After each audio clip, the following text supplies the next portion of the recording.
안녕하세요. 저는 미국 LA에서 살고 있는 나일리라고 합니다. 저와 남편은 아이를 갖기 위해 꽤나 오랜 시간 동안 노력해왔는데요. 노산이라 아이에게 문제가 있을 수도 있다는 염려와는 달리 저희의 사랑스러운 딸 엘라는 너무도 건강하게 태어나줬습니다. 그러나 엘라가 태어났다는 기쁨도 잠시 저희에겐 새로운 문제가 기다리고 있었는데요. 그건 바로 저와 남편 모두 직장을 다녀야 했고 저희 둘 모두 걸핏하면 출장이나 잦은 외근을 다녔다는 것입니다. 저는 육아휴직이나 이런저런 휴가를 써서 엘라가 2살이 될 때까지는 어찌어찌 버텼는데 이제는 정말 엘라를 돌봐줄 베이비시터를 구할 수밖에 없었죠. 남들은 베이비시터를 구하는데 몇 주는 쓰며 엄청나게 신중하게 고른다고 하던데 저희 부부의 기준은 너무나도 명확했죠. 그건 바로 한국인을 고용하는 것이었습니다. 물론 개발도상국에서 넘어온 더 저렴한 인건비의 베이비시터들도 많지만 제 주변 사람들을 비롯해 알만한 사람들은 전부 한국인을 고용했거든요.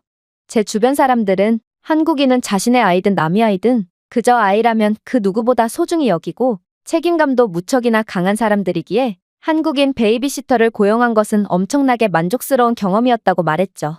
그래서 저희는 한국인 베이비시터를 찾기 시작했고 다행히 이틀도 안 돼서 한국인 베이비시터를 고용할 수 있었습니다. 그녀는 나이도 꽤나 지긋한 중년의 여성이라 아이를 돌봐본 경험도 많을 것 같았고 무엇보다 그녀의 인상이 무척이나 좋아서 신뢰가 갔죠. 굳이 문제점을 꼽아보자면 그녀의 주소가 차이나타운 근처에 중국인 밀집 거주구역이었다는 건데 한국인이 코리아타운 옆에 한국인 거주구역을 바로 앞에 두고 굳이 차이나타운에서 살 이유가 있나 싶어 조금 의아하기도 했죠. 하지만 저희의 걱정도 그저 기우였을 뿐이었는지 몇 주간 고용해본 한국인 베이비시터의 일처리는 무척이나 만족스러웠습니다. 늦게 집에 돌아오면 완벽하진 않지만 적어도 물건들이 어질러짐 없이 제자리에 놓여 있었거든요. 그리고 그녀는 엘라의 기저귀를 가는 일이나 여러 해야 할 업무들도 잘 해나가는 것 같았습니다.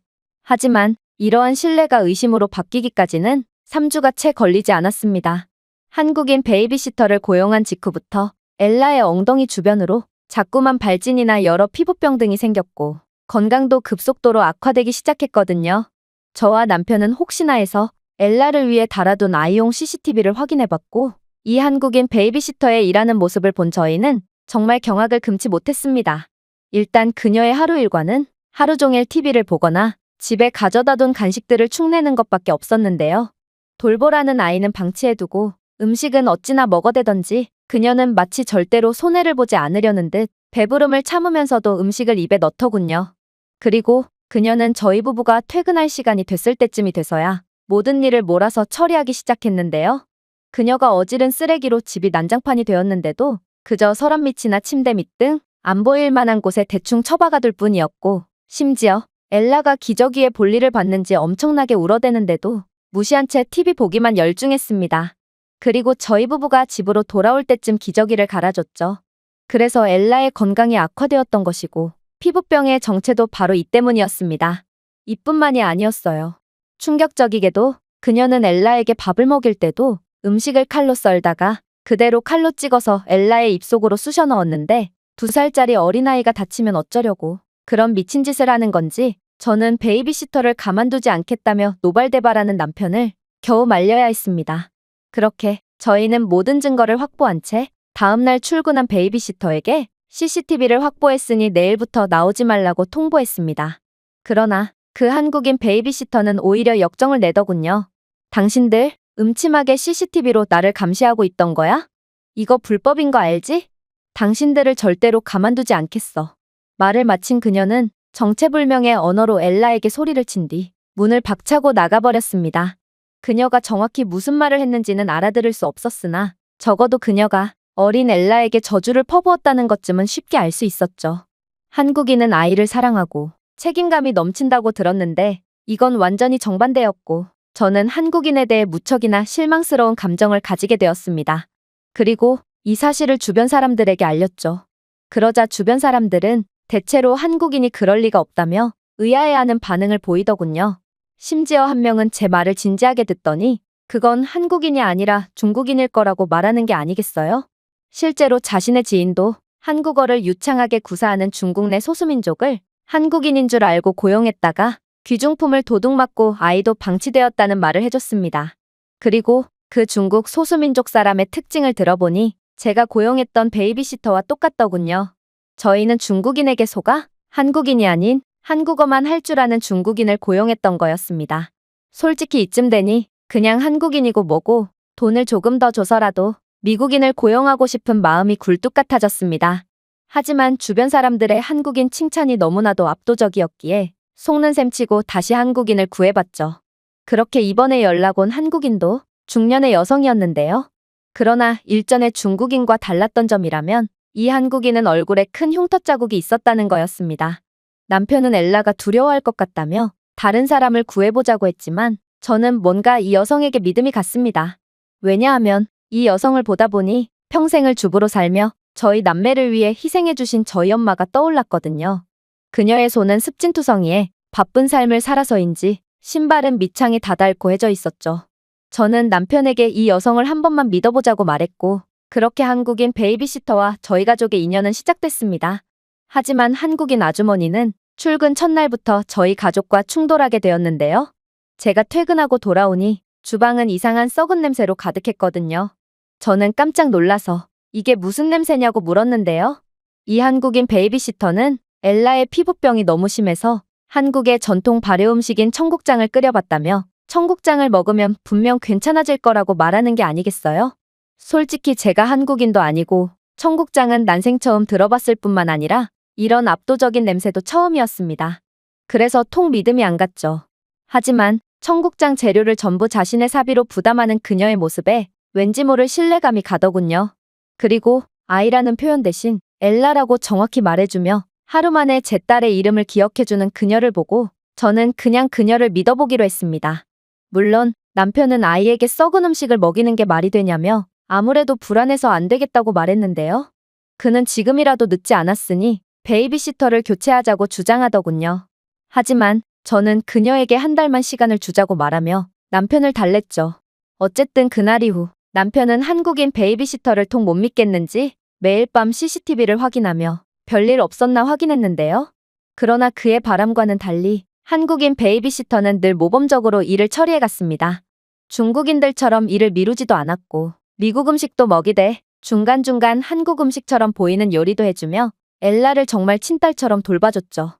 그렇게 한국인 아주머니의 따뜻한 돌봄을 받은 엘라는 2주 만에 피부병이 전부 사라지는 믿기지 않는 호전을 보였습니다. 결국 그 후부터는 남편도 한국인 아주머니를 완전히 믿게 된 것 같았죠. 또한 한국인 아주머니는 인간적으로도 배울 점이 참 많았는데 가끔은 길을 가다가 엘라에게 잘 어울릴 것 같아서 샀다며 아기 옷이나 신발 등을 선물해 주시기도 했고 엘라가 한식을 참 좋아한다며 계속해서 사비를 들여 엘라의 음식을 만들어줬거든요. 솔직히 자신의 아이한테도 이렇게까지는 안 해주는 부모들이 많을 겁니다. 하지만 어떻게 남의 아이에게 이 정도로 애정을 가득 담아서 잘해줄 수가 있는 건지 저는 한국인들의 인품에 다시 한번 반하게 됐습니다. 그리고 한국인 아주머니는 엘라의 교육에도 전적으로 신경을 써주시며 베이비시터 그 이상의 업무들을 수행해줬는데요. 이제 기저귀를 뗄 때가 된 엘라를 변기에 앉히며 변기를 친숙하게 여기게끔 했고 가끔은 인형을 사용하며 교육해주는 등 각종 기발한 방법을 통해 엘라가 기저귀를 뗄 수 있게 도와줬습니다.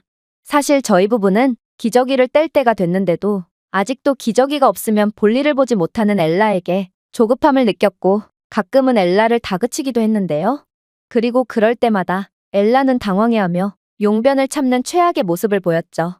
하지만 한국인 아주머니는 너무나도 쉽게 엘라가 자연스레 변기를 사용할 수 있도록 도와줬습니다.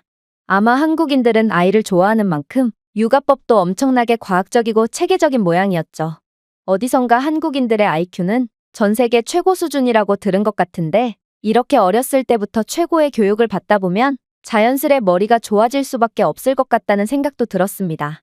그렇게 이 아주머니에게 존경심을 가지던 어느 날, 한 번은 저와 남편 모두 이틀간 출장을 가게 되었는데요. 너무 감사하게도 한국인 아주머니는 기꺼이 엘라를 재워주시겠다고 했죠. 저는 당연히 아주머니를 믿었지만 그래도 엘라를 하루 동안이나 못 보는 건 정말 오랜만이었기에 엘라가 잘 있나 확인하려고 CCTV를 확인하게 되었습니다. 그런데 웬걸? 한국인 아주머니가 엘라 옆에서 같이 자고 있는 거 아니겠어요? 사실 제가 육아휴직을 쓰며 엘라를 돌볼 때 엘라 옆에서 늘 지켜보기 위해 엘라의 침대 옆에 커다란 매트리스 하나를 뒀습니다. 하지만 생각보다 엘라 옆에만 붙어 있으며 그녀와 함께 잔다는 게 정말 쉽지 않았고, 그렇게 그 매트리스는 애물단지가 되어 몇 번 사용도 안 한 채로 방치되었죠. 그런데 한국인 아주머니는 그렇게까지 하지 않아도 됐음에도 엘라 옆에 딱 붙어서 자고 있는 거 아니겠어요? 심지어 그 장면을 보고 있다 보니 엘라가 그다지 칭얼대지도 않았는데 엘라의 이불을 덮어준다거나 몸을 돌려준다거나 하며 계속해서 엘라의 상태를 체크하고 있었습니다. 도대체 한국인은 잠도 안 자는 건지 저는 그녀의 헌신에 감동에 눈물까지 흘렸습니다. 저는 친딸에게도 그렇게까지는 못해줬는데 한국인들의 아이사랑과 책임감은 정말 상상 그 이상이었던 것이었습니다. 그렇게 저는 출장을 마치고 집에 돌아오자마자 아주머니를 꼭 끌어안으며 눈물을 흘렸습니다. 또한 그날은 아껴뒀던 와인을 꺼내서 아주머니와 이런저런 이야기를 나눴죠. 그리고 아주머니에게 충격적인 이야기까지 듣게 되었는데요. 아주머니의 얼굴에 있던 큰 흉터는 남이 아이를 지키다가 생긴 것이었기 때문입니다.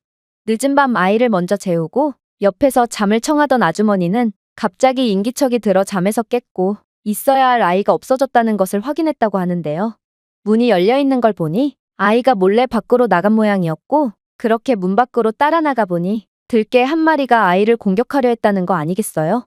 아주머니는 너무나도 무서워졌지만 반드시 아이를 지켜야 한다고 생각했기에 사람만한 들개를 상대했다고 했습니다. 다행히 아이는 무사할 수 있었지만 아주머니는 얼굴을 비롯한 몸 이곳저곳에 지워지지 않는 흉터가 생겼다고 했죠. 저는 한국인 아주머니의 헌신과 사랑에 감동과 부끄러운 감정을 동시에 갖게 되었습니다.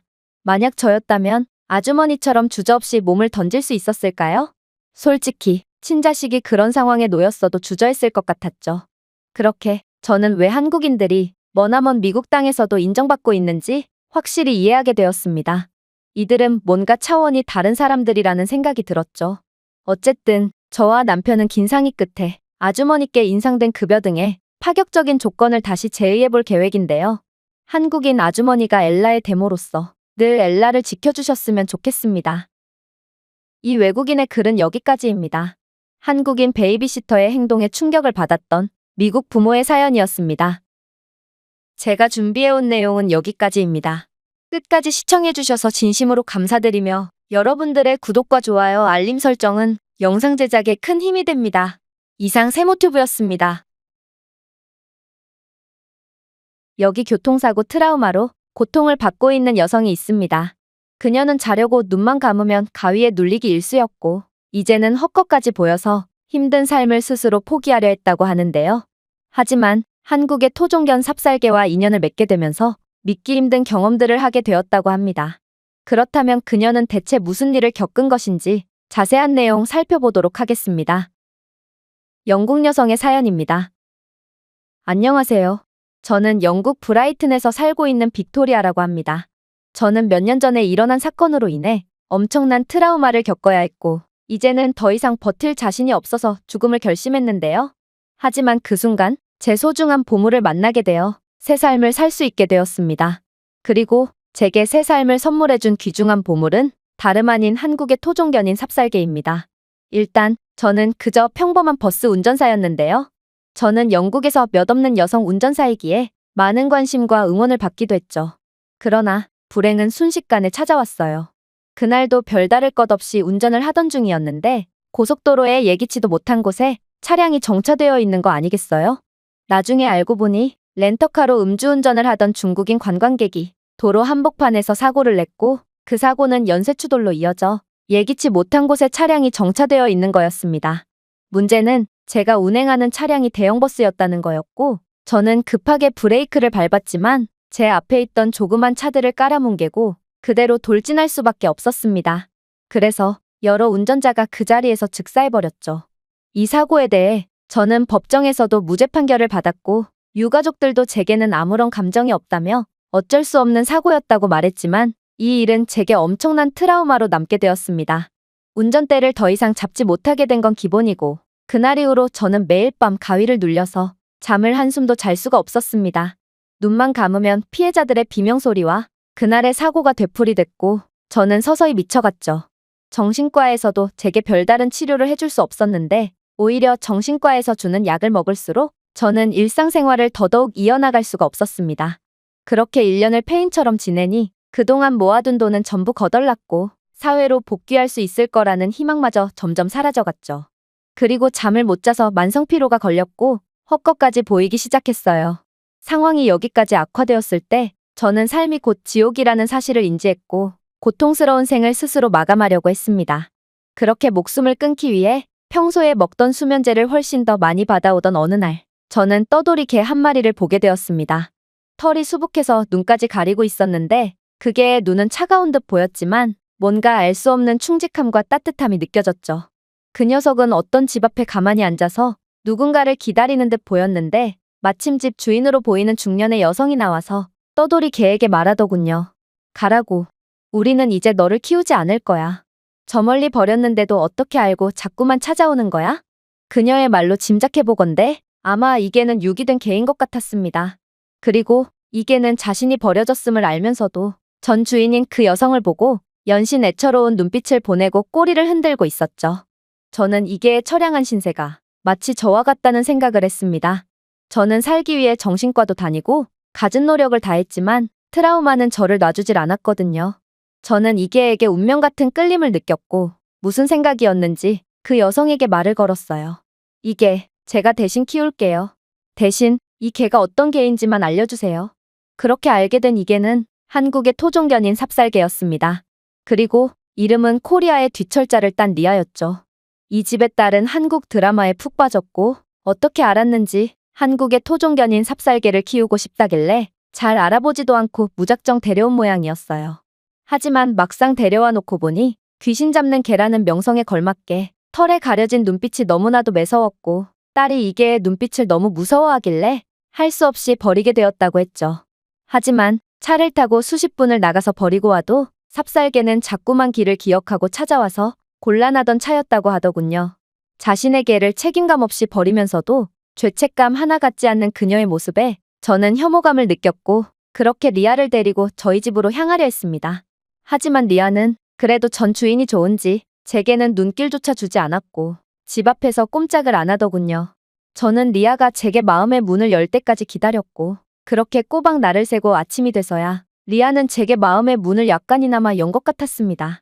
그리고 겨우 데리고 온 리아는 여전히 자신을 버린 전 주인을 그리워하는 듯 연신 슬픈 표정을 짓더군요. 제 앞가림도 못하던 저였지만 죽을 땐 죽더라도 리아가 행복한 모습으로 새 주인을 만났으면 좋겠다는 생각을 하게 되었습니다. 그래서 저는 리아를 정성을 다해 키우기 시작했죠. 그리고 리아도 이런 제 마음을 아는지 점점 제게 마음을 열기 시작하더군요. 그렇게 리아에게 새로운 주인으로 인정받나 싶던 어느 날 아침, 저는 뭔가 이상한 점을 느끼게 되었습니다. 저는 그 끔찍한 사건을 겪은 이후 1년간 잠을 하루에 3시간 이상 자는 법이 없을 정도로 잠을 엄청나게 설쳤는데요. 하지만 그날따라 몸이 이상하리만큼 개운하더군요. 밤에 눈만 감으면 나타나 저를 괴롭히던 악령들은 더 이상 나타나지 않았고 저는 오랜만에 상쾌한 아침을 즐길 수 있었습니다. 저는 아무리 생각해도 뭔가 이상해서 수면 패턴을 분석하기 위해 침실에 설치해둔 CCTV를 확인해 봤는데요. CCTV 화면을 확인해 본 저는 이내 충격적인 장면을 목격하게 되었습니다. 제가 자면서 나쁜 꿈을 꾸었는지 표정을 찡그리며 고통스러워할 때 리아는 제 얼굴을 핥아주고 몸을 비비는 등 편안하게 해줬거든요. 그리고 제가 가위에 눌렸을 때였는지 몸이 빳빳하게 경직되어 있을 땐 갑자기 리아는 쏜살같이 일어나더니 어딘가를 무서운 눈빛으로 응시하고 엄청나게 지저대더군요. 저는 속으로 삽살개는 귀신 잡는 개라더니 설마 리아가 귀신을 본 건 아니겠지? 하는 두려움도 들었지만 그래도 리아와 함께 있으면 안전하다는 의미로 받아들이기로 했습니다. 그렇게 리아와 함께 할수록 산송장과 다름없었던 제 얼굴에는 점점 생기가 돌기 시작했습니다. 그저 느낌상일 뿐일지 모르겠지만 리아는 제게 붙어있던 온갖 부정적이고 악한 기운을 전부 내쫓아줬고 저는 리아를 산책시키면서 집안에서만 숨어 지내던 생활을 끝낼 수 있었습니다. 리아는 어딜 가든 저를 지켜줬고 안정감을 줬거든요. 그러나 제겐 아직 마지막 관문이 하나 남아있었습니다. 그건 바로 버스 회사로의 복직이었죠. 회사 사장님께서는 저를 기다리겠다며 푹 쉬고 언제든 연락달라고 했는데요. 하지만 제가 다시 운전대를 잡을 수 있을지 걱정이 되더군요. 그래서 버스 회사에 복직하기 전에 1년간 방치해뒀던 자가용으로 운전 연습을 해보기로 했습니다. 그런데 트라우마 때문에 도저히 운전을 할 수가 없을 것 같더군요. 운전대만 잡으면 그날의 끔찍했던 기억이 떠올랐고 구역질이 밀려 올라왔죠. 그렇게 새로운 직업을 찾아봐야 하나 고민하던 차에 한 번은 리아와 함께 차에 탑승해 보기로 했습니다. 그리고 조수석에 앉은 리아는 주인님은 할 수 있어요 라고 말하는 듯한 듬직한 응원의 눈빛을 보내주었고 저는 리아에게서 힘을 얻을 수 있었습니다. 그렇게 응원에 힘입은 저는 옛날처럼 멋지게 운전을 할 수 있었고 리아와 함께라면 어디든 갈 수 있을 것 같은 자신감을 가질 수 있었죠. 저는 자연스레 버스 회사에 복직할 수 있었고 사장님의 배려 덕분에 버스의 구석진 자리 한편에 리아의 자리를 마련하고 리아와 함께 버스를 탈 수 있었습니다. 버스 승객분들의 반응도 좋았어요. 리아가 몹시 얌전하기도 했고 영국에는 이런 종류의 개가 없기 때문에 사람들은 리아를 엄청나게 신기하게 바라보곤 했죠. 리아는 단연 저희 버스 회사의 인기 스타였고 리아를 보러 일부러 제 버스를 찾는 승객들도 많았습니다. 그렇게 몇 개월간 저는 더할 나위 없는 행복함을 느낄 수 있었죠. 그러나 역시 위기는 예기치 않게 찾아왔어요. 어느 날 어떤 동양인 손님들이 제게 시비를 걸어왔거든요. 그들은 분명 버스에 탔을 때 리아를 봤음에도 그때는 가만히 있다가 버스가 운행하고 30분쯤이 지났을 때쯤 욕설 섞인 말을 건네왔거든요. 이봐, 버스에 개를 태우는 게 말이나 된다고 생각해? 그리고 이 개는 눈빛이 사나운 게 영 재수가 없어. 이 개를 당장 쫓아내지 않으면 버스 회사에 정식으로 민원을 걸겠어. 이런 독특한 억양의 영어를 하는 걸 보니 그들은 틀림없이 중국인인 듯 보였습니다. 그런데 평소에는 그렇게나 얌전하던 리아는 그날따라 그 중국인들을 향해 으르렁대며 위협적인 모습을 보이더군요. 마치 귀신이라도 본 것처럼요. 저는 일이 커질까 두려워서 그저 불편을 줘서 죄송하다고 말했고 사측과 협의된 내용이라 개를 하차시킬 수는 없다고 말했는데요. 제 말을 들은 그들은 깽판을 치기 시작했습니다. 심지어 그들은 운전 중이었던 저를 때리려고도 했죠. 그러나 그들이 제게 위협을 가함과 동시에 리아가 그들을 물어버렸습니다. 그렇게 버스는 난장판이 됐고 저는 더 큰 사고가 나기 전에 버스를 정차시키고 경찰을 불렀습니다. 그리고 경찰이 출동하자 그 중국인들은 기세등등해하며 뜬금없이 개가 자신을 물었다며 자신들은 피해자라고 주장하더군요. 저는 정신이 아찔해짐을 느꼈습니다. 평소에 얌전하던 녀석이 왜 갑자기 사람을 문 것인지 이러다가 리아와 함께 버스에 타지 못하게 되는 건 아닐지 너무나도 걱정됐죠. 하지만 그 순간 리아가 튀어나가더니 그 남자의 바지주머니를 물고 늘어지는 거 아니겠어요? 이럴 녀석이 아닌데 도대체 왜 그러는 건지 저는 리아를 온 힘을 다해 말렸지만 리아는 말을 듣지 않았습니다. 그리고 결국 리아는 특수 제작된 듯 보이는 중국인의 바지 안주머니를 찢어버렸고 충격적이게도 그 안에는 피 묻은 약봉지가 들어있더군요. 이건 누가 봐도 수상했고 그렇게나 기세등등해하던 중국인들은 그 자리에서 경찰에 넘겨졌습니다. 한국에서는 집중력이 좋고 눈치가 빠른 삽살개를 마약 탐지견으로도 쓴다고 들었는데 리아가 어떻게 입양되었는지는 모르기에 리아가 약물을 탐지한 건지 아니면 피나 수상한 낌새를 눈치챈 건지는 모르겠습니다.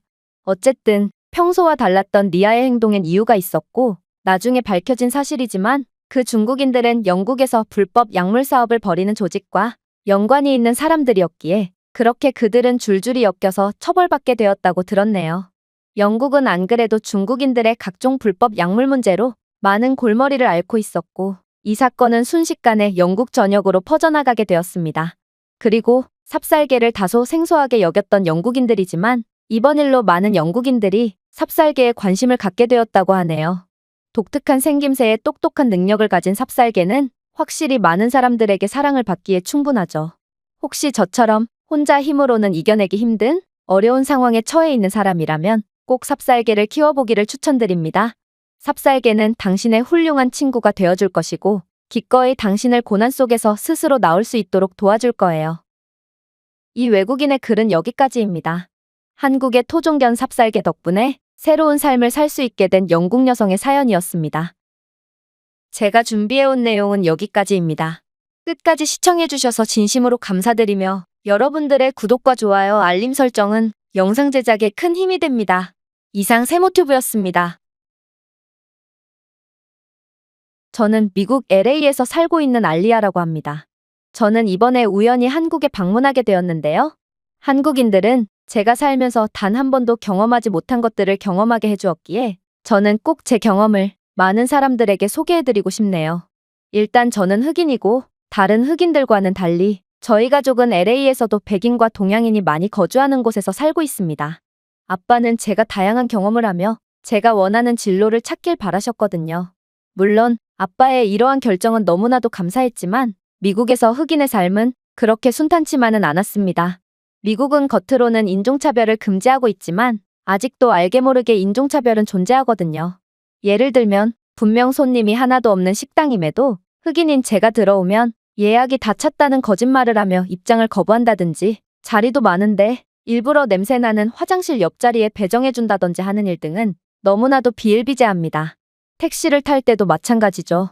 제 피부색을 확인한 택시기사는 저를 투명인간 취급하고 그냥 지나가는 경우도 많고 저를 못 본 채 할 수가 없는 상황에서는 일부러 마스크를 착용한다든지 갑자기 조수석에 자신의 짐을 올려놓고 뒷자리에만 타게끔 하는 등 흑인인 저를 못마땅해 하곤 합니다.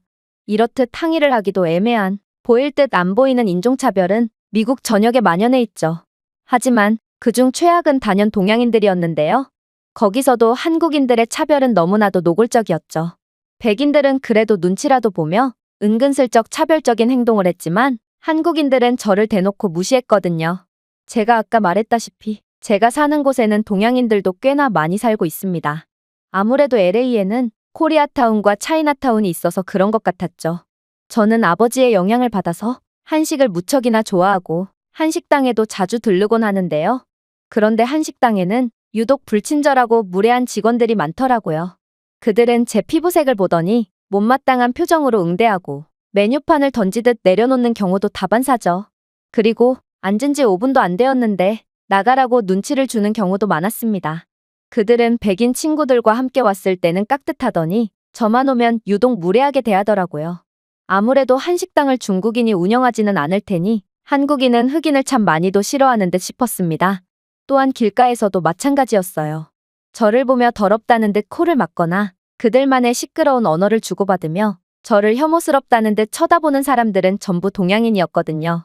한 번은 동양인과 어깨를 부딪힌 적이 있는데 그는 불쾌하다는 듯 자신이 가지고 있던 물을 저와 닿은 어깨에 뿌리기까지 하더라고요. 그리고 이러한 행동을 하는 사람들은 꼭 한글이 적혀있는 옷을 입었거나 목소리가 크고 시끄러웠습니다. 이건 한식당의 차별적인 한국인 직원들과 똑같은 특징이었기에 저는 한국인들을 차별적인 사람들이라고 생각하게 된 거죠. 이렇게 대놓고 인종차별을 하는 건 한국인밖에 없었기에 저는 이들이 정말 나쁜 사람들이라고 생각했습니다. 그러던 어느 날, 그날도 어김없이 식당에서 차별을 당했는데요. 제가 배정받은 좌석은 다락방 같은 낡은 공간이었고 그곳에는 흑인과 동양인밖에 없었거든요. 그러나 백인들은 전망 좋은 곳으로 배정받아서 여유롭게 식사를 하고 있었죠.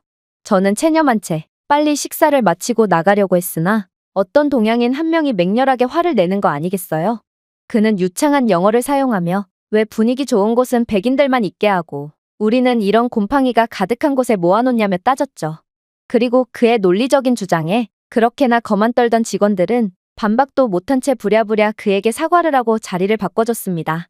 저는 그동안 차별을 당하면서도 항해 한마디 제대로 못했는데 그 동양인은 혼자서도 할 말을 다 하다니 그의 자신감에 존경심마저 들었습니다. 또한 그가 항의해준 덕분에 저는 음식이 이렇게나 빨리 나오는 것임을 처음 알게 되었죠. 음식이 평소보다 2배는 빨리 나왔거든요. 그렇게 새로 배정받은 자리에서 저는 그의 옆 테이블에 앉게 되었고 그에게 어느 나라 사람인지 물어보게 되었습니다. 그리고 자신은 한국인이라는 그의 대답에 갑자기 한국인들에게 당했던 트라우마가 떠올랐죠. 그러자 그는 제 어두워진 표정을 읽었는지 무슨 일 있었냐며 물어보더군요. 저는 그에게 그동안 있었던 일을 이야기해줬고 그는 진지한 얼굴로 듣더니 그건 한국인이 아니라 중국인일 거라고 말해줬습니다. 한국인은 한글로 적혀있는 옷을 입지도 않을 뿐더러 목소리가 크지도 않다고 했죠. 그러면서 자신이 직접 보여주겠다며 한국어를 구사했는데 확실히 제가 들었던 언어는 그가 구사한 언어보다 훨씬 시끄럽고 경박했습니다. 이 한국인은 제가 간 한식당도 중국인이 운영하는 곳일 거라며 구글에 검색해서 한국인이 운영하는 곳인지 반드시 확인하고 가라고 말해줬죠. 실제로 제가 갔던 한식당을 검색해보니 이곳은 중국인이 운영하는 엉터리 한식당이라는 후기가 엄청나게 많더라고요. 마지막으로 그는 한국인은 절대로 악의적인 인종차별을 하지 않는다며 외국인이 어색하고 두려워서 도망갈 수는 있어도 상처를 주기 위해 악의적인 언행은 절대로 하지 않는다고 말하더군요. 저는 궁금해졌어요. 과연 인종차별이 하나도 없는 나라가 있긴 할까요? 저는 유럽과 아프리카 여행을 간 적이 있는데요. 유럽은 미국보다도 인종차별이 심했고 심지어 아프리카에서조차 제가 외국인인 것을 한눈에 알고 제게 사기를 치려고 하거나 제 나라로 돌아가라며 상처를 줬죠. 하지만 뭔가 이 한국인이 거짓말을 한 것 같지는 않았기에 저는 호기심에 한국을 한번 방문해보기로 했습니다. 그렇게 저는 인천공항에 도착하게 되었고 버스를 타고 서울에 가기로 했죠. 아무래도 한국은 처음이다 보니 한국 버스의 시스템을 파악하기 위해 조금은 어리둥절해 있었는데요. 아무도 저를 도와주지 않을 것이고 제가 실수라도 한다면 흑인은 역시 바보라며 모두가 저를 비웃을 것을 알기 때문에 저는 모든 것을 완벽하게 숙지하려고 했죠. 그런데 그 순간 갑자기 어떤 한국인 남성이 다가오더니 유창한 영어를 구사하며 저보고 도움이 필요하냐고 묻는 거 아니겠어요?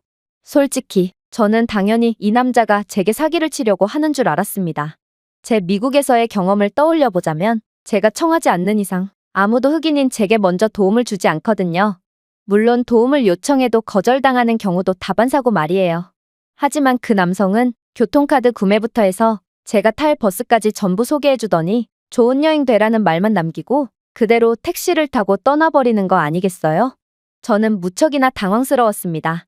아무런 대가도 없이 제게 이 정도의 친절을 베풀어주다니 정말 한국은 뭔가 달라도 한참은 다르구나 싶었죠. 그렇게 저는 제가 예약했던 숙소에 도착할 수 있었습니다. 하지만 저는 제가 예약한 방에 들어가자마자 한국도 역시 흑인을 차별하는구나 싶어서 엄청난 실망을 하고 말았는데요. 왜냐하면 이건 제가 예약했던 방이 아니었거든요. 숙소 주인은 제게 훨씬 더 좋은 컨디션의 방을 내주더군요. 아무래도 제 이름은 누가 봐도 흑인이다 보니 그는 저를 차별하기 위해 이곳으로 데려온 듯 싶었습니다. 실제로 저는 일부러 난장판인 방을 배정받거나 혹은 훨씬 더 좋은 컨디션의 방을 배정받고 나중에 추가 요금을 요구하는 차별을 겪은 적이 꽤나 많거든요. 한국도 똑같이 저를 차별하다니 저는 무척이나 실망스러운 감정이 들었습니다. 그리고 이 실망은 곧 울분으로 바뀌어 숙소 주인에게 항의까지 하게 되었죠. 이건 제가 예약한 방이 아니잖아요. 제게 추가 요금을 받아내실 건가요? 그러자 숙소 주인은 유창한 영어를 사용하며 제게 충격적인 답변을 해주더군요. 아, 평일이라 숙소에 자리가 많이 남아서요. 그래서 손님의 편의를 위해 객실을 무료로 업그레이드 해준 거예요. 추가 요금은 전혀 걱정하실 필요 없습니다. 이게 말이나 되는 상황인지 저는 경악을 금치 못했습니다. 이 사람은 제게 손해를 보면서까지 잘해줄 이유가 하나도 없었음에도 제게 호의를 베풀어 준 거거든요. 한국인들은 정말로 피부색 따위는 안중에도 없는 듯 싶었죠. 그렇게 저는 난생 처음 겪어보는 따뜻한 친절에 어리둥절해하며 거리로 나왔습니다. 확실히 저를 어색해하는 한국인들도 있었습니다. 제가 길을 물어보려고 하자 영어를 못한다고 말하며 도망가는 한국인들도 있었거든요. 하지만 한국인들은 엄청나게 정중하고 예의 바르더군요. 이들은 제가 궁금해도 뚫어져라 쳐다보지 않았고 힐끔힐끔 곁눈질로 보며 제가 부담스러워하지 않도록 배려해줬거든요. 그리고 대중교통을 탔을 때도 제 옆에 앉으려고 하지 않는 다른 사람들과는 달리 한국인들은 기꺼이 제 옆자리를 채워줬죠. 한국인들은 제 피부색을 전혀 신경 쓰지 않았을 뿐만 아니라 저를 마치 조금 특별한 한국인쯤으로 생각해줘서 너무나도 감사했습니다. 그들은 무심한 듯 하면서도 오히려 저를 챙겨줬거든요. 그렇게 저는 한국의 전통시장에 무사히 도착할 수 있었고 굉장히 오래되어 보이는 식당에 들어가게 되었습니다. 사실 이건 제게 있어서 엄청난 도전이었습니다. 제가 한국에 대해 알아볼 때 한국의 장년층들은 외국인이 익숙지 않고 젊은 세대만큼의 영어를 구사할 수는 없어서 다소 오해할 만한 상황이 벌어질 수도 있다는 정보를 접했거든요. 하지만 저는 입장겁을 하면 미국에서 진절머리가 날 만큼 많이 겪어봤기에 호기롭게 식당 문을 열었습니다. 그리고 실제로 저와 주인 할머니와의 대화는 통하지 않았습니다. 저는 힘들게 음식을 주문해야 했지만 할머니는 제게 연신 따뜻한 미소를 보여주시길래 기분 좋게 자리에 앉았죠. 그런데 할머니께서 제가 주문하지도 않은 음식을 내어오시는 거 아니겠어요? 저는 이탈리아에 방문했을 때 주문하지도 않은 식전빵을 먹었다가 비싼 돈을 지불해야만 했던 적이 있기에 제가 주문하지 않은 음식에 대해서는 손대지 않으려고 했습니다. 하지만 그러기엔 음식들이 너무나도 먹음직스러웠고 그냥 할머니께 용돈을 드린다고 생각하고 음식을 집어먹었죠. 그렇게 메인 음식까지 전부 나왔을 때 갑자기 할머니가 막걸리라는 한국의 전통술까지 가져오시는 거 아니겠어요? 이쯤 되자 할머니가 제게 너무 많은 돈을 원하시는 건 아닌가 해서 서운한 감정이 들었으나 그래도 저를 바라보는 할머니의 따뜻한 눈길을 무시할 수가 없어서 그냥 주는 대로 받아먹었습니다. 그런데 그렇게 만족스러운 식사를 마치고 계산을 하려고 할 때 저는 깜짝 놀라고 말았죠. 저는 추가 메뉴와 막걸리까지 먹었음에도 할머니는 그저 메뉴 한 개의 가격만 부르셨기 때문입니다. 저는 이게 어찌된 일인지 몰라서 할머니께 여쭤보고 싶었지만 저희는 서로 의사소통이 안 되었습니다. 그래서 돈을 더 드리려고 지갑에서 돈을 꺼냈는데 할머니는 그저 서비스라는 말만 외치실 뿐이었죠. 나중에 알고 보니 한국에서 서비스는 무료 음식을 뜻하고 할머니는 외국인인 제가 한국 음식을 잘 먹자 막걸리를 무료로 주신 듯 했습니다. 그리고 원래 메인 메뉴를 주문하면 푸짐한 반찬이 제공되는 게 한국식 스타일인 듯 했죠. 제가 그동안 미국에서 먹었던 중국식 한식은 완전히 엉터리였던 것입니다.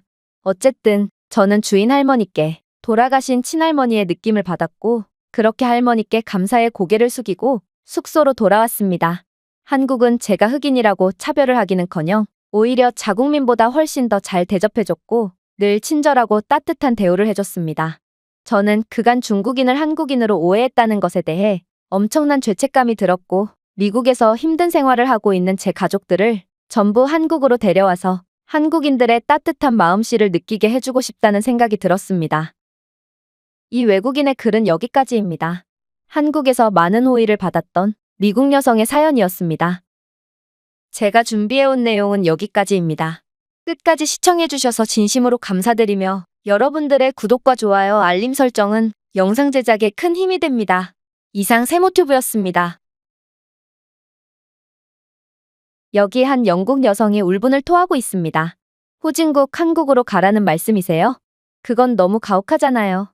하지만 그녀는 결국 한국으로 보내지게 되었고 설상가상으로 그녀가 탄 비행기는 강풍까지 만나게 되어 목숨까지 위험해졌다고 하는데요. 하지만 모든 것을 포기한 그때 그녀는 한국인들의 충격적인 행동을 목격하고 눈물을 흘리고 말았다고 합니다. 그렇다면 그녀는 도대체 무슨 일을 겪었던 것인지 자세한 내용 살펴보도록 하겠습니다. 영국 여성의 사연입니다. 안녕하세요. 저는 영국 출신의 여행자 아일라라고 합니다. 저는 전 세계 국가들 중 안 가본 나라가 거의 없을 정도로 여행에 거의 미쳐 있는데요. 하지만 이런 제게도 아시아 대륙만큼은 꽤나 생소했습니다. 왜냐하면 저는 아시아 국가에 대한 트라우마를 갖고 있고 트라우마를 깨는 건 정말 어려웠거든요. 사실 아시아에 대한 트라우마는 제가 중국 여행에 도전했을 때부터 생겨났는데요. 제 친구들은 아시아 국가들은 가난하고 인프라가 좋지 않은 경우가 많으니 생각보다 위험할 수도 있다고 경고했지만 저는 무슨 자신감이었는지 중국 여행을 감행했죠. 저는 중국에 정돈되지 않은 매력에 호감이 갔거든요. 하지만 중국에 도착하기 전부터 중국 항공사의 서비스는 정말 최악이더군요. 저는 분명 비즈니스석으로 예약했는데 이들은 말도 없이 자리 부족을 이유로 저를 이코노미석으로 안내했고 차액에 대한 환불도 없다는 황당한 소리를 했거든요. 그들은 그저 당신 아니어도 탈 사람은 많아. 그러니 다른 비행기를 타던가 아니면 이코노미석이라도 감사히 탑승하던가 둘 중 하나만 선택해 라고 말하며 제게 불합리한 선택을 강요했습니다. 회사 일정이 있던 저는 울며 겨자 먹기로 세상에서 가장 비싼 이코노미석에 탑승해야 했고 그렇게 비행은 시작되었습니다. 그런데 비행 중에 기체가 엄청나게 불안정한 것이 느껴졌어요. 비행기가 엄청나게 떨리고 금방이라도 고꾸라질 것 같은 느낌이 들었죠. 저뿐만 아니라 모든 승객들이 이상함을 감지했고 결국 기내는 불안에 빠진 승객들의 절규가 이어졌는데요. 심지어 몇몇 승객은 두려워서 실신까지 할 정도였으니 기내 분위기가 얼마나 혼란스러웠는지는 대충 예상이 가실 겁니다. 결국 저희는 원래의 목적지가 아닌 중국의 소도시 공항에 불시착하게 되었습니다. 그러나 중국 항공사 측의 대응이 정말 가관이었어요.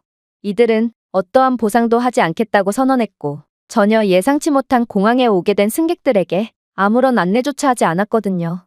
많은 비행을 경험해본 저는 이런 최악의 서비스는 처음 받아봤고 어이가 없어서 항의를 하게 되었는데요. 하지만 이들은 오히려 제게 역정을 내더군요. 그래서 뭘 원하는 건데? 어찌됐든 중국에 도착했으니 된 거 아니야? 중국인 기장의 기지가 아니었으면 당신은 이미 죽었어. 목숨을 살려줘서 고맙다고 말해도 모자랄 판에 왜 이렇게 불만이 많은 거야? 저는 공항 직원의 논리 없는 말에 학을 떼버렸습니다.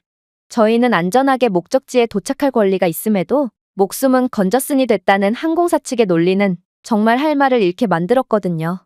어쨌든 저희는 그렇게 최악의 시간을 보내야만 했습니다. 소도시의 작은 공항이라 항공편도 굉장히 제한적이었고 결국 저희는 하루 동안 공항에 갇혀 있어야 했거든요. 중국 공항은 편의시설도 전무했고 화장실도 전부 고장나 있었을 뿐더러 음식도 최악의 위생을 자랑해서 정말 힘든 하루를 보내게 됐죠. 그렇게 중국 여행 첫날부터 황당한 일을 겪으니 여행이 제대로 될 리가 없었습니다. 결국 제게 아시아 여행은 최악으로 남게 되었죠. 그래서 저는 아시아를 불신하게 되었습니다. 중국은 나름 아시아에서 가장 유명한 나라 중 하나였기에 저는 친구들의 말대로 아시아 국가들은 가난하고 위험하고 기술도 없는 곳임을 확신하게 되었죠. 그렇게 아시아에는 눈길도 주지 않은 채 저만의 여행을 이어가던 어느 날 회사에서 제게 충격적인 요구를 해오더군요. 바로 요즘 한국 관련 사진과 동영상들의 수요가 많으니 제가 직접 한국에 가서 촬영해 오라는 거였습니다. 저는 세계 여러 나라들에서 사진을 촬영해 납품하는 일을 해왔고 이번에 계약한 회사에서는 특히나 한국에 많은 관심을 기울였는데요. 결국에는 일이 이렇게 돼버린 것입니다. 아시아에 대한 두려움이 남아있던 저는 망설였지만 제게 선택의 여지는 없었죠. 그렇게 저는 한국으로 가게 됐고 중국 항공사에 호되게 당하고 아시아의 기술력을 신뢰하지 못하게 된 저는 이번에는 영국 항공사를 이용해서 한국으로 가기로 했습니다. 그러나 저와 아시아는 운명이 맞지 않는지 제가 탄 비행기는 한국에 다다를 즈음에 강한 강풍을 만나고 말았어요. 기체는 엄청나게 흔들렸고 승객들을 안정시켜야 할 영국 승무원들은 오히려 더욱 겁에 질려 우왕좌왕했죠. 그리고 곧 비행기는 활주로도 없는 맨 땅으로 향하기 시작했어요. 저는 이제 틀림없이 죽겠구나 싶어서 두 눈을 질끈 감았습니다. 그러나 이걸 다행이라고 해야 할지 저희 비행기는 진흙 속에 처박히게 되었는데요. 저는 저희가 지금 갯벌에 비상착륙했다는 걸 나중에서야 알았지만 어쨌든 그때의 저는 그게 진흙탕인 줄로만 알았고 주변은 전부 깜깜해서 큰일 났구나 싶었습니다. 사실 저는 검색을 통해 한국은 엄청난 선진국이고 중국과는 비교도 안 될 정도의 경제대국이라는 정보를 얻었는데요. 그러나 아무리 한밤중이라고 해도 빛 하나 없이 전부 깜깜한 모습을 보니 한국이 선진국이라는 말은 전부 거짓말이었고 이 나라는 중국과 별반 다르지 않은 후진국이라는 생각이 들더군요. 어떻게 그 흔한 가로등 하나 없을 수가 있단 말인가요? 하지만 저희가 불시착한 지 10분도 안 되어 믿기지 않는 상황이 펼쳐지기 시작했습니다. 갑자기 한국의 군인들과 구급대원, 경찰들이 떼거지로 몰려와서 저희를 돕기 시작했거든요. 어떻게 10분 만에 저희의 위치를 파악하고 출동을 완료할 수 있었던 건지 이들은 마치 저희가 그곳에 떨어질 것을 예상이라도 한 것처럼 신속한 대처를 보여줬어요.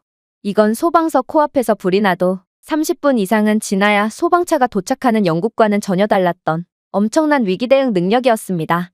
하지만 더 놀라웠던 건 한국인 대원들이 전혀 당황하지 않고 신속하게 임무를 수행했다는 점이었습니다. 이들은 각자 흩어져서 화재를 진압하고 기내에 남은 승객들의 탈출을 도왔는데요. 그러고는 빠르게 부상자를 체크하고 병원으로 이송하기 시작했어요. 영국 승무원들은 이런 예기치 못한 상황에 전혀 대응하지 못하고 온몸을 떨며 눈물만 흘리고 있었지만 한국인들은 전혀 달랐던 것입니다. 알고 보니 한국은 항공기 사고 대비 대응 훈련을 정기적으로 실시하고 있었고 이들의 이런 완벽한 위기 대응 능력도 반복된 훈련 덕분이었던 것을 알고 감탄하고 말았는데요. 영국 공항은 돈 벌기에만 급급한 채 위기 대응 훈련은커녕 승객들에게 응당 제공해야 할 서비스조차 제대로 제공하지 않고 있거든요. 위기의 순간 승객들보다 더한 패닉에 빠진 영국인 승무원들만 봐도 영국의 서비스는 중국 못지않다는 것을 쉽게 알 수 있을 테죠.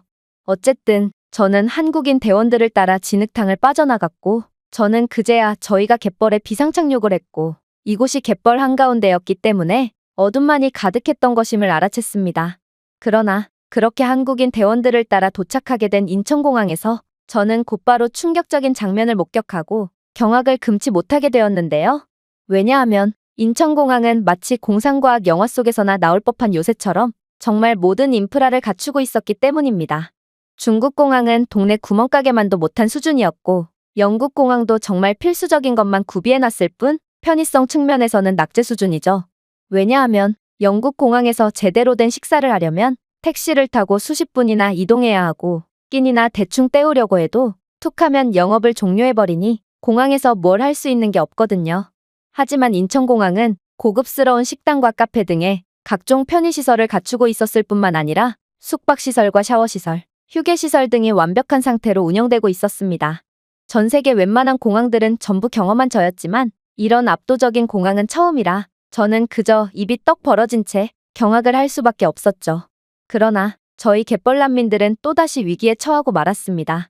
영국 항공사는 중국 항공사처럼 사고에 대해 모르쇠로 일관했기 때문이에요. 어쨌든 목적지인 인천공항에는 무사히 도착한 거 아닌가요? 기상 악화로 인한 천재지변은 저희가 어떻게 할 수 없는 문제고 이에 따른 부가 서비스 제공은 불가능합니다. 저희는 보상을 원하는 게 아니라 상황 설명과 예기치 못하게 공항에 발이 묶이게 된 저희가 머물 수 있는 곳 등을 소개해주기만을 원했지만 영국 항공사 측은 매정하게 저희를 모른 척할 뿐이었어요. 그때 인천공항 측이 놀라운 제안을 해오더군요.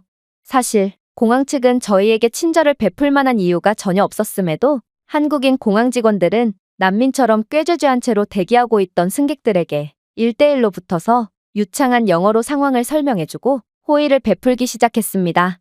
예기치 못한 사고를 당하신 분들을 위해 무료로 호텔 숙소를 개방하기로 했습니다. 비용은 인천공항 측이 전부 부담하니 걱정하지 마시고 승객분들은 직원을 따라 이동해 주시기 바랍니다. 한국의 구조팀부터 공항 직원들까지 예기치 못한 상황을 완벽하게 해결해주는 모습을 보니 저는 한국의 매뉴얼은 그 어떤 나라보다 탄탄하고 누구보다 준비되어 있는 완벽한 나라라는 생각을 하게 되었습니다. 아시아 국가는 가난하고 형편없기는커녕 오직 한국만은 중국뿐만 아니라 유럽 그리고 전 세계 모든 국가들의 시스템을 전부 압도해버리는 놀라운 시스템을 가지고 있었던 거였죠. 하지만 저는 한국인들의 말도 안 되는 모습들을 또다시 목격해버렸고 이런 압도적인 국가를 평가하는 건 이제 무의미하다는 생각이 들어 그저 사고를 멈추고 말았습니다. 저는 호텔 자리가 부족해서 인천공항 내에 수면을 취할 수 있는 개방형 편의시설에서 쉬게 되었는데 그곳에는 캐리어와 고가의 휴대폰, 노트북 등이 주인도 없이 마구잡이로 놓여 있는 거 아니겠어요? 저는 이 상황을 이해하는데 많은 시간이 걸렸는데 알고 보니 한국인들은 엄청난 시민의식을 가지고 있어서 어떤 상황이 닥치더라도 남의 물건을 훔치지 않기에 볼 수 있는 명관이었습니다.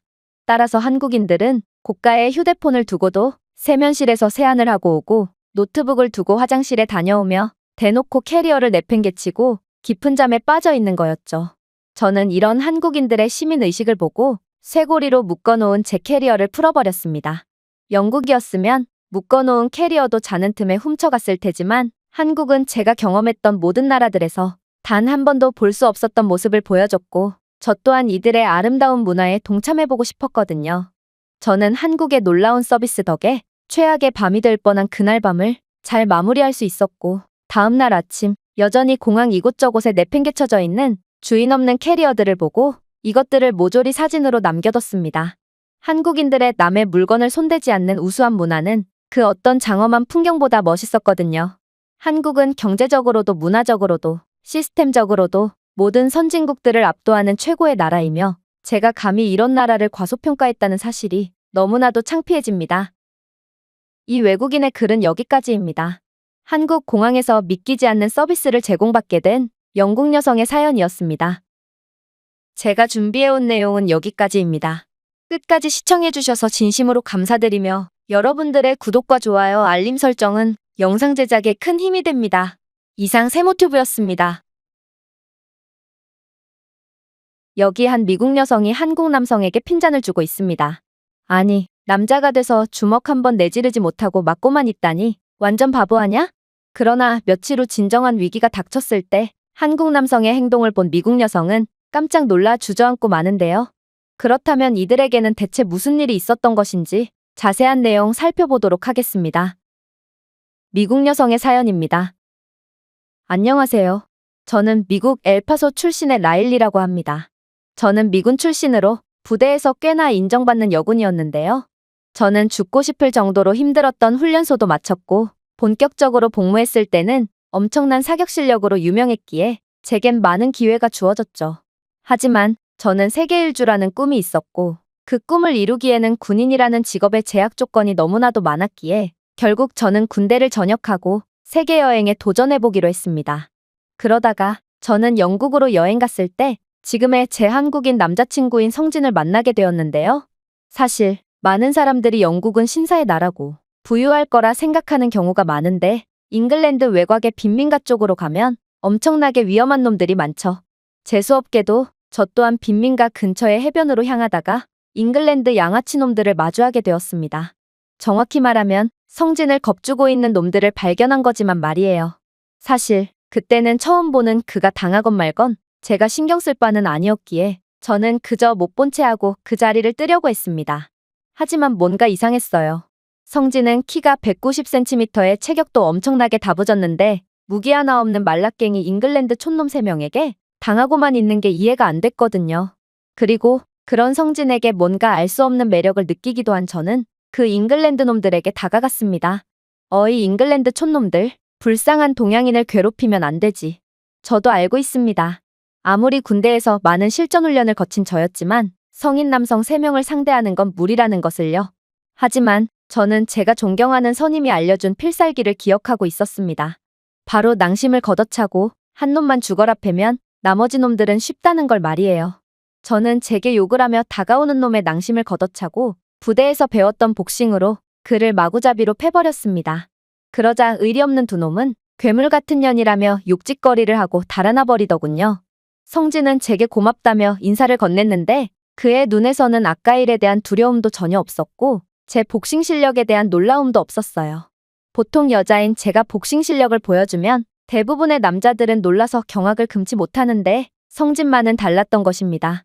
저는 그런 성진의 신비로운 매력에 반했고 마침 목적지가 같길래 같이 다니다가 결국 그와 진지하게 만나게 되었어요. 그리고 영국 여행을 마쳤을 때 저는 성진에게 멕시코로 떠나겠다고 말했습니다. 저는 제 고향인 미국의 엘파소와 바로 접해 있는 국경 마을인 멕시코의 후아레스라는 곳을 꼭 가보고 싶었거든요. 하지만 그곳은 그 위험하다는 멕시코에서도 가장 위험한 도시로 군대를 갔다 오기 전까지는 정말 엄두도 못 내는 곳이었죠. 그런데 놀랍게도 성진은 그런 위험한 곳에 저 혼자 보낼 수는 없다며 자신이 동행하겠다는 거 아니겠어요? 미국 남자들은 우락부락 근육만 키웠지 정작 제가 후아레스에 함께 가자고 하면 무섭다며 도망가기 바빴지만 성진은 겉과 속이 무척이나 강인한 남자 같았습니다. 성진은 후아레스에 함께 가는 대신 위험한 곳에는 얼씬도 하지 않기로 약속하자고 했고 저는 그의 제안을 받아들였어요. 그렇게 저희는 후아레스에 도착해서 날것 가득한 도시의 분위기를 즐겼습니다. 그리고 3일째 되던 날 밤 그날따라 거리를 잘못 들어온 것 같은 느낌도 들고 바람에서 왠지 모를 스산함이 느껴질 때 저희는 정말 충격적인 장면을 목격하고 말았죠. 저희 눈앞에는 멕시코의 군부대가 집결해 있었거든요. 아니 정확히 말하자면 정부군이 아닌 멕시코 카르텔들이 탱크와 기관총 등 각종 군사장비를 모아둔 카르텔 부대였습니다. 멕시코에서는 군대보다 카르텔의 힘이 더 강력하고 이들은 약물 산업으로 벌어들인 돈으로 탱크와 잠수함 그리고 각종 최첨단 포까지 갖추게 되었다고 들었는데 그게 진짜였던 것이었습니다. 그들이 다른 카르텔이나 멕시코 군대와 전쟁 중인 건지 아니면 전쟁을 하기 위해 이동 중이었던 것인지는 모르겠지만 어떻게 마을 한복판의 후미진 곳에 탱크와 소총을 가진 조직원들이 돌아다닐 수가 있는지 후아레스는 제 생각보다 훨씬 위험한 곳이었던 것입니다. 저희는 이 모습을 보고 조용히 돌아가려고 뒤돌아섰지만 성진이 갑자기 놀란 토끼 눈을 한 채로 기겁을 하기 시작했어요. 저기 봐, 저거 민간인들 아니야? 실제로 그곳에는 2명의 여자아이가 묶인 채로 벌벌 떨고 있었습니다. 그리고 그 아이들 뒤로 차마 눈뜨고 볼 수 없는 끔찍한 참상이 펼쳐져 있었죠. 성진은 아이들을 본 이상 차마 그냥 두고는 못 가겠다며 함께 구출하자고 말했는데요. 저는 이건 미친 짓이라고 확신했고 현역 미군들도 이런 정신나간 짓은 안 한다며 반대했습니다. 이건 구출작전이 아닌 함께 죽으러 가는 것과 마찬가지인 수준이었거든요. 삐쩍 마른 잉글랜드 양아치 하나 못 이기는 성진이 도대체 무슨 수로 카르텔 한복판에 있는 저 아이들을 구할 수 있단 말인가요?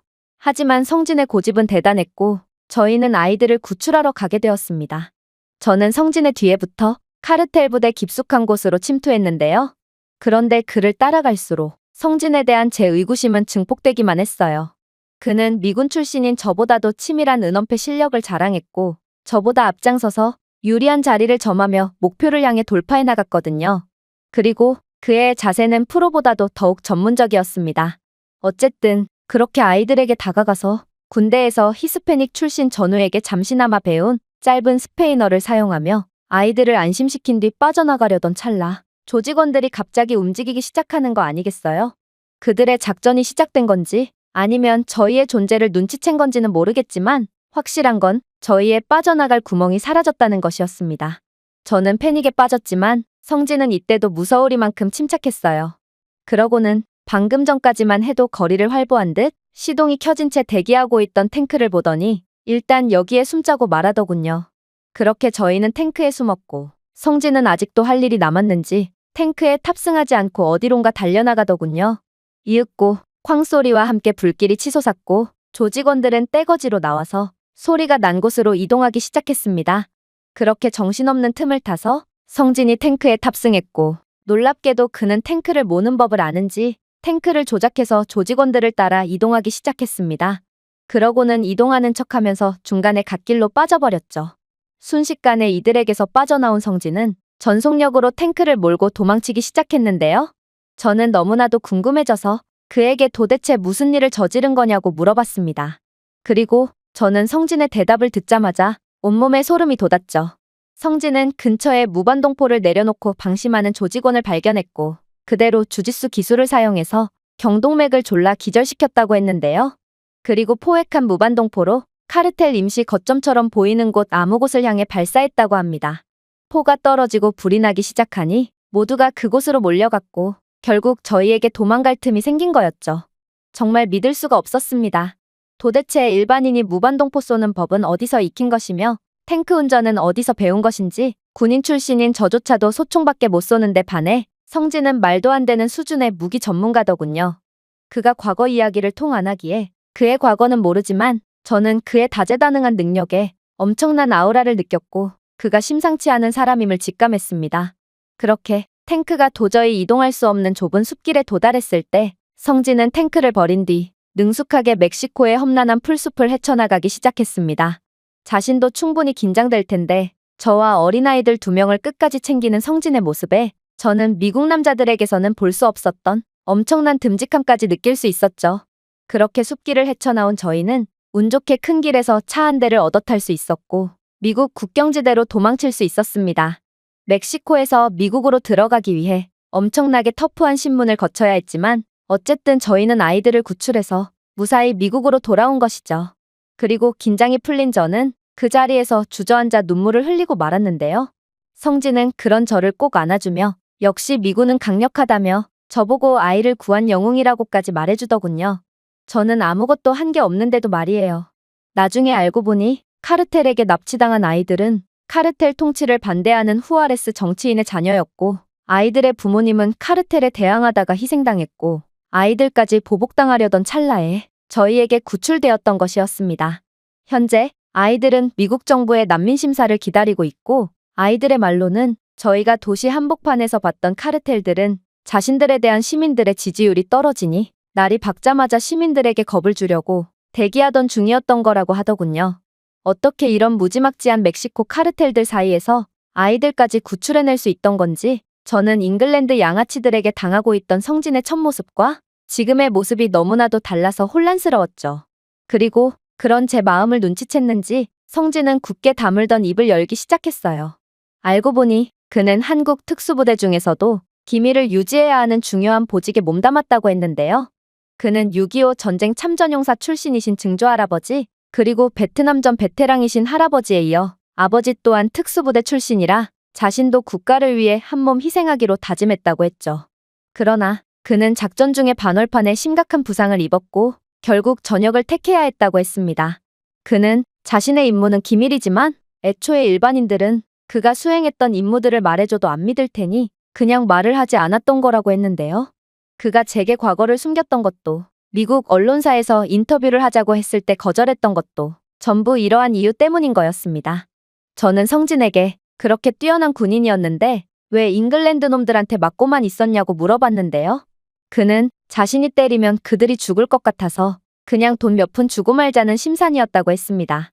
만약 그들이 여자인 제게 떼거지로 덤볐으면 가만히 있지 않았겠지만 운 좋게도 그들이 도망가는 바람에 큰 사고는 면했다며 장난스레 웃어 보이기도 했죠.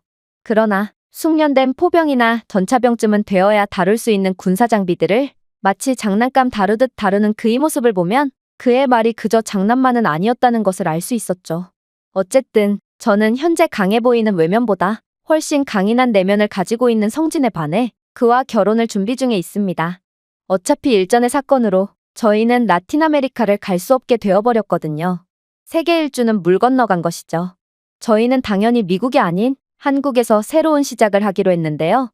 아무래도 키 크고 듬직한 남성을 좋아하는 취향을 가진 미국 여자들이 키 190cm의 체격까지 건장한 성진을 그냥 놔두지 않을 것 같거든요.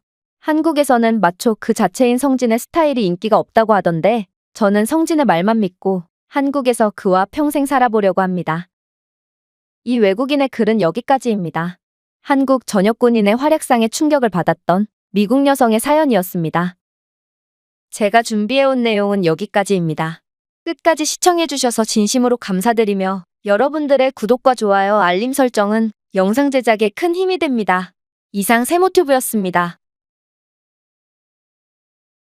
저는 프랑스 출신의 브리엘이라고 합니다.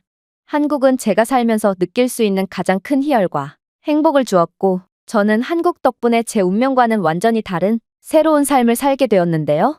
일단 저는 어렸을 때부터 한국을 좋아했고 특히 K-팝이 전 세계적인 유행을 하기 전부터도 열광적으로 좋아했기에 한국은 항상 제 로망이었습니다. 부모님 또한 제게 하고 싶은 일을 하며 살라고 조언하셨기에 저는 제가 고등학생이 될 때까지만 해도 한국으로 유학을 떠난 뒤 제가 해보고 싶은 공부를 할 수 있을 줄 알았습니다. 저는 K-팝처럼 무대나 공연을 기획하는 일을 해보고 싶었거든요. 그러나 입시가 본격적으로 시작되는 고등학교에 들어가자 부모님은 완전히 돌변하셨어요. 요즘 중국의 기세가 심상치 않다며 중국 대학교를 졸업한다면 많은 기회가 생길 거라고 말씀하시며 제게 중국 유학을 강요하셨거든요. 브리엘, 중국은 현재 세계에서 가장 잠재력 있는 국가야. 인프라도 이제 막 완성되어서 모든 게 최첨단의 새 것이란다. 당장은 중국이 싫더라도 나중에는 분명 중국을 선택한 것에 감사하게 생각하게 될 거야. 당연히 제 한국으로 가겠다는 주장은 부모님께 씨알도 먹히지 않았고 결국 저는 강제로 중국으로 보내졌죠. 중국은 첫 입성부터 가관이었습니다. 중국 공항에 도착한 저는 버스를 타고 중국 대학교로 향했는데요. 그런데 버스 기사가 뜬금없이 도로 한가운데 정차를 하는 거 아니겠어요? 그리고 차에서 내려서 당연하다는 듯 갓길에 소변을 보기 시작했어요. 그리고 승객들도 당연하다는 듯 내려서 다들 도로 이곳저곳에 자리를 잡고 소변을 봤죠. 심지어 여자도 구석 한편에서 볼일을 보더라고요. 약속이라도 한 듯이 행해지는 중국식 화장실 타임은 정말 충격적이었고 이 경험은 제가 중국에서 최악의 시간을 보낼 것을 예견해주고 있었습니다. 그나마 희망이라면 원래 급격한 경제성장을 이룬 국가일수록 경제력에 비해 사람들의 시민의식이 따라오지 못하는 경향이 있다는 것이었는데요. 즉, 중국인들의 시민의식은 낮았지만 부모님의 말씀대로 그들이 엄청난 경제대국이라면 각종 인프라나 편의시설은 훌륭할 거라 생각했기에 거기에 만족하자 싶었습니다. 그러나 그렇게 도착한 기숙사는 정말 충격 그 자체였죠. 겉만 그럴듯한 중국학교 기숙사는 완전히 닭장과 다름없었거든요. 그저 최대한 많은 인원을 수용하기 위한 목적인지 인원 대비 샤워실이나 화장실은 턱없이 부족했고 세탁기도 전부 고장난 채 방치되어 있어서 손빨래를 하거나 자전거를 타고 20분은 나가서 세탁을 맡겨야 했습니다. 중국은 경제대국이라더니 그렇지도 않았던 거죠. 저는 부모님을 봐서라도 최대한 버티려고 했지만 도저히 그럴 수가 없었습니다. 왜냐하면 중국인들은 이어폰을 안 끼고 노래를 들어서 시끄러워서 도저히 공부가 안 됐거든요. 독서실이나 공원, 수업 중인 강의실 복도, 심지어 한밤중에 기숙사에서도 이들은 이어폰을 안 끼고 큰 소리로 노래를 틀어놨습니다. 그래서 참다 못한 저는 제 앞에서 노래를 틀어놓고 산책로를 걷던 중국인에게 이어폰을 끼고 노래를 들으라고 핀잔을 주었습니다. 그러자 이 중국인의 반응이 가관이었죠. 이어폰을 끼든 말든 그건 내 마음인데 왜 강요하는 거야? 그리고 내가 이 노래를 틀면 뒷사람도 내가 틀어놓은 노래를 듣고 싶어서 나만 졸졸 따라오던데? 당신은 음악 듣는 귀가 최악이구만. 저는 이 중국인이 제정신인가 싶었습니다. 이렇게 촌스럽고 시끄러운 중국 노래를 대체 누가 좋아한단 말인가요? 하지만 이런 중국인들은 한둘이 아니었기에 사람이 붐비는 곳에 가보면 온갖 중국 노래가 전부 섞여서 엄청나게 고통스러웠죠. 또한 중국인들은 한국 노래도 엄청나게 좋아하는데 K-팝을 좋아하는 저조차도 중국 노래와 섞인 한국 노래는 그저 소음공해로만 들리더군요. 그렇게 저는 중국 생활 3개월 만에 신경쇠약과 불안장애 등의 온갖 정신병이 생겼고 도저히 공부에 집중할 수도 없고 중국인들이 많은 공공장소에는 도저히 나갈 수조차 없을 지경에 이르렀습니다. 부모님께 제발 프랑스로 돌아가게 해달라고 빌어도 부모님은 거절하실 뿐이었죠. 브리엘, 내가 너무 귀하게만 자라서 그래. 젊었을 때 하는 고생은 나중에 큰 힘이 되어줄 거야. 그렇게 좀비와 다름없이 지내던 와중 저는 어떤 한국인 친구를 만나게 되었습니다. 그녀는 중국 대학교로 한 학기 동안만 교환학생을 왔다고 했는데요. 그녀는 힘들어하는 제게 큰 힘이 되어주며 많은 도움을 주었습니다. 그리고 제가 정신과까지 다니고 있다는 이야기를 들은 그녀는 그 정도로 힘들면 차라리 한국에 한번 가보는 건 어떻겠냐고 물어왔는데요. 사실 그녀는 저를 위해 이렇게까지 노력해줄 필요가 없었음에도 저를 위해 한국 대학교 외국인 입학에 관련한 많은 도움을 줘서 수월하게 한국 대학교에 입학할 수 있었습니다. 저는 중국에서 탈출하는 것만 생각했기에 그렇게 뒷일도 생각하지 않은 채 한 학기도 못 채운 채 한국 대학교로 도망가 버렸죠. 그때 도망가지 않았다면 저는 정말 미쳐버렸거나 죽었거나 둘 중 하나였을 겁니다. 저는 부모님이 입금해주신 돈으로 중국이 아닌 한국 학교에 등록금을 내고 다니겠다는 나름의 계획을 세웠는데요. 하지만 막상 온 한국에서 엄청나게 걱정이 되더군요.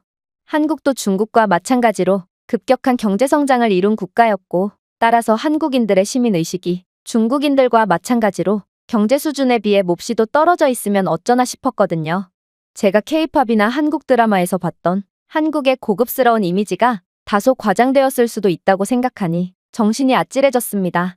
그러나 그렇게 도착한 한국에서 저는 한국은 중국과 차원이 다른 나라라는 것을 확신하게 되었는데요.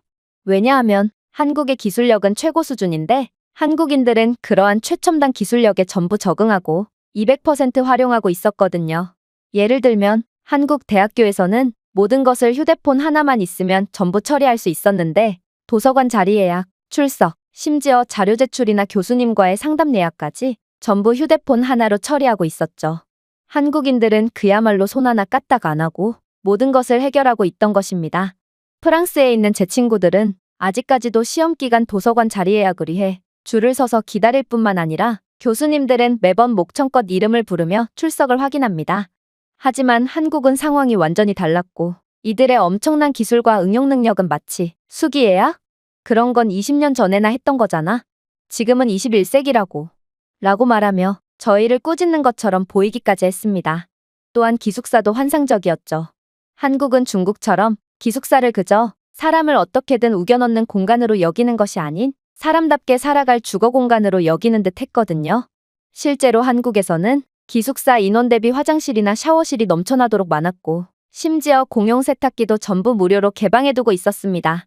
한국 기숙사에서는 항상 향기만이 가득해서 왜 그런가 했더니 이렇게 편의시설 수준이 중국과는 차원이 달랐기에 안 그래도 안 씻는 중국인들은 더더욱 씻지 않게 되고 세계에서 가장 깨끗하기로 유명한 한국인들은 이런 좋은 인프라 덕에 더욱 청결하게 지내기 때문인 거였죠. 하지만 제가 그 무엇보다 충격을 받았던 부분은 따로 있었는데요. 그건 바로 기숙사 보안이었습니다. 한국 대학교는 외부인을 차단하기 위한 최첨단 도어락이 설치되어 있었는데 이에 더해 경비원과 기숙사를 관리하는 학생 근로자까지 있었거든요. 이런 삼중보안 덕에 외부인을 효과적으로 막을 수 있었고 택배도 안전하게 지킬 수 있었습니다. 제가 한국에서 택배를 주문한 것을 까먹고 일주일 동안 기숙사 1층 복도에 방치해뒀는데 아무도 안 가져갔다는 사실을 제 프랑스 친구들에게 말하면 다들 저를 허언증 환자라고 생각한다니까요. 프랑스에서 주인 없는 택배는 일주일은커녕 10분조차 못 버티고 누군가 훔쳐가니까 말이에요.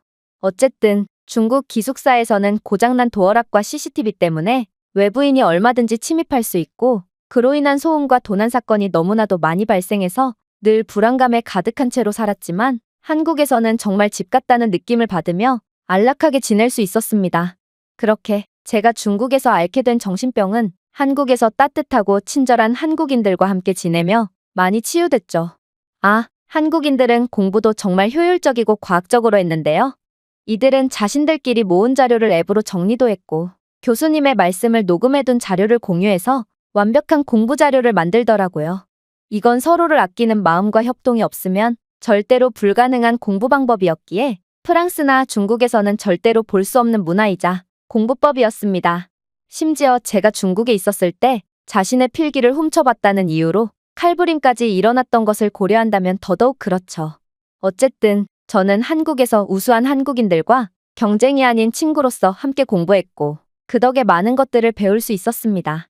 가끔 프랑스로 돌아가서 프랑스 최고의 대학인 소르본 대학교에서 공부하는 친구들과 전공 토론을 나눠도 모두가 한국에서 공부한 저의 반도 못 따라올 정도니 한국의 교육 수준과 한국 학생들의 학구열은 최고라고 해도 과언이 아닌 것 같네요.